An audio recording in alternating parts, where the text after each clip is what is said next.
O livro da semana chama-se Pedro Páramo. O autor é Juan Rulfo.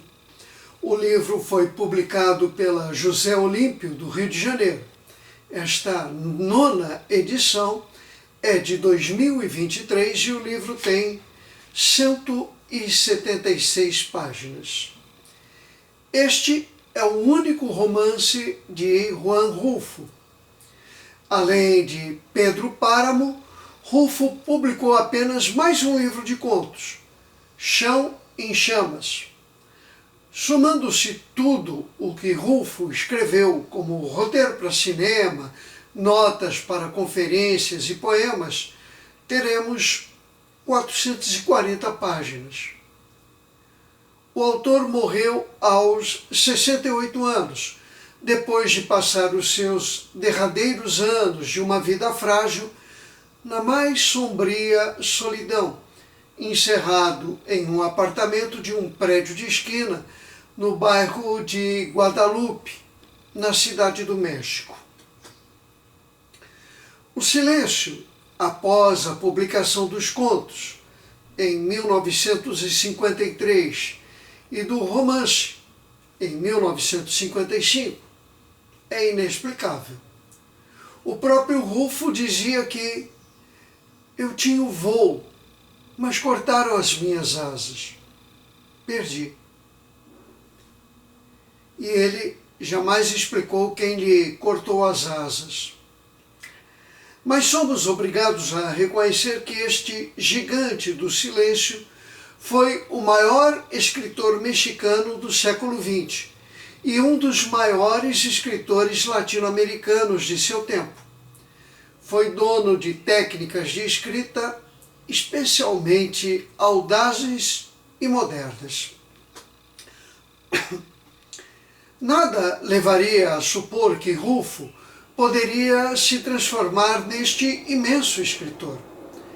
A época em que escreveu Pedro Páramo, Rulfo estava com 37 anos, era pai de 2 filhos e trabalhava como vendedor da fábrica de pneus Goodrich Euskadi.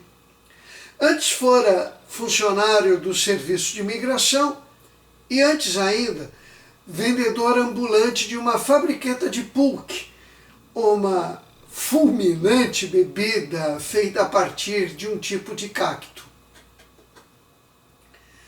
Lastreada no conhecimento meticuloso da literatura russa do século XIX e de vários escritores nórdicos, Rulfo produz uma narrativa absolutamente única, com desfecho perfeito, arquitetura sutil e exata e ausência de qualquer excesso.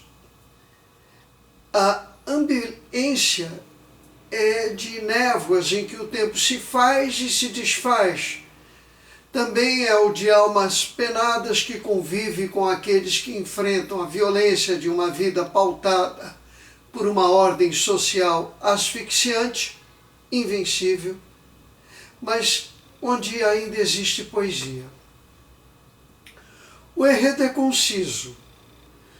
Por conta de uma promessa feita à mãe moribunda, Juan Preciado vai em busca do pai, Pedro Páramo, um assassino lendário. Não há linha temporal exata ou narrador fixo.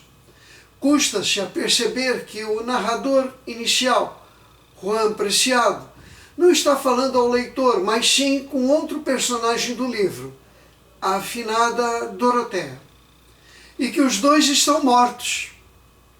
Assim, de maneira inesperada e com sutileza de equilibrista, confundem-se mortos e vivos ao longo do relato, até que essa diferença se dissolve, por carecer totalmente de importância.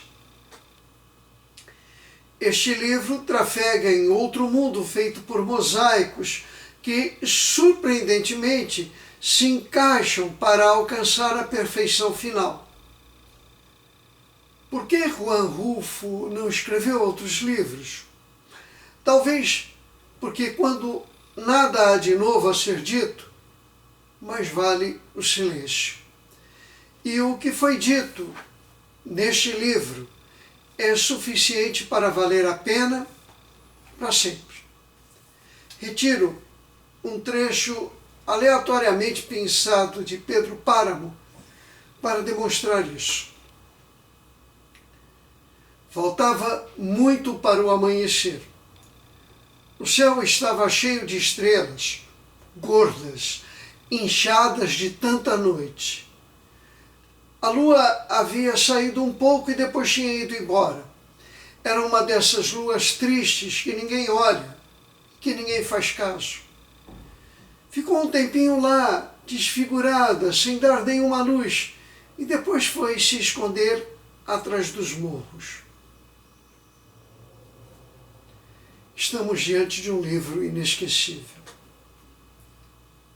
A resenha Livro da Semana é produzida pelo grupo Letras e Sons de São Carlos, com o apoio da Federação de Teatro Amador do Nordeste Paulista e do Museu do Teatro Amador Paulista, ambos situados em Franca.